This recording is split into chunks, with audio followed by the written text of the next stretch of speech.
સમાચાર સૌથી પહેલા અમદાવાદથી પ્રાપ્ત થઈ રહ્યા છે, જ્યાં મોટી દુર્ઘટના સર્જાઈ। ચંડોળા તળાવમાં ડૂબી જવાથી 3 બાળકોના મોત થઈ ગયા છે।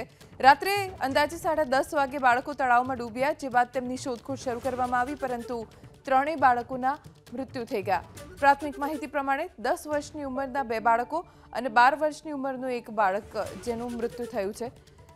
ચંડોળા તળાવમાં 3 બાળકો ડૂબી ગયા। બાળકોના મોતના કારણે પરિવારજનોમાં શોક વ્યાપી ગયો છે। અમદાવાદના ચંડોળા તળાવમાં 3 બાળકો ડૂબી ગયા। 3 બાળકોના મૃત્યુ થયા છે। લગભગ રાત્રે 10:30 વાગ્યાની આ ઘટના છે, જ્યારે બાળકો તળાવમાં ડૂબ્યા।